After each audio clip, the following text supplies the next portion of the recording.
kind of get us caught up. What'd you see on film from the win? We did some good things. I feel like actually we could have been, better probably offensively. We didn't execute at a level as we needed to in the first half. Defensively, I didn't feel like we were grimy enough, and that's something that needed to be addressed, since then. I mean, okay, you're 7-16. I know it's not the world's. You're not knocking down doors or anything like that. But can you kind of just take us back from like July until now, just to talk about?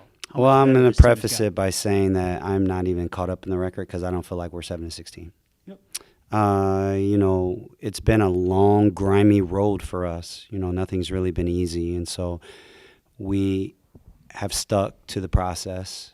Our kids have really endeared themselves to the process, and daily they've seen themselves get better. We had a valley, I felt like, early in conference season, but other than that, we've really been trending upward, and I feel like we're trending upward now again. I feel like we've weathered the storm, and we understand who we are and how to play, and we know our best personnel moving forward, and I think that has helped us grow, because you need to know what your identity is and what your strengths and weaknesses are. Every coach in the country talks about just wanting to get better every day, but this team truly, truly has. Like, how rewarding is it to you as a coach when you have seen the improvements? Getting better every week? Well, if you really do it for the right reasons, you live for the epiphany moments. When kids just get it, and we want to win. I'm as competitive as they come. And I understand that, you're just trying to win games, but there's something to just witnessing growth.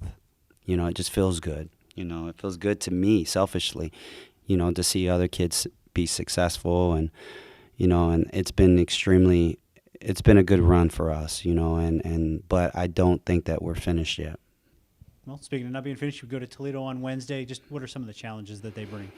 Their guard play is tremendous. They have good size. They have kids that are capable of making shots any given night. They're a veteran bunch, but we're going to show up and we're going to be ready to go. For us to win that game, we have to be twice as good as they are. If we're not twice as good as they are, then it doesn't matter. Like, we can't expect to win. We have to go take it.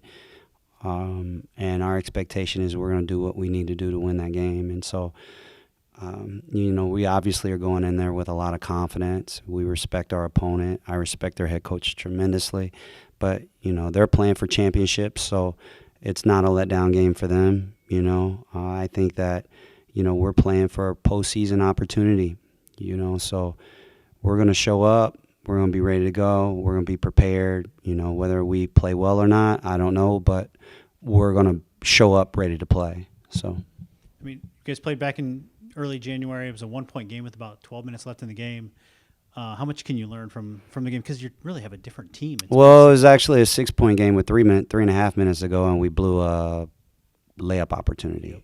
But, Lockett is back for them. But our personnel is different, so we're an entirely different team right now than what we were. We're still minus Katie and Lucretia. But I think that we just know so much more than what we knew then. We were just scrambling. We weren't really even preparing, like, for our opponents, and so, like, we know a lot more about Toledo now. We know even more about ourselves, which is even more important. So, I think that if we come in, we show up, we'll give ourselves a chance. But again, we can't go in there thinking we have to play as good as Toledo or we have to beat Toledo. Like, we have to come in and play twice as well as Toledo to win that game, because teams like that will find a way. So you got to go in and you got to make it happen.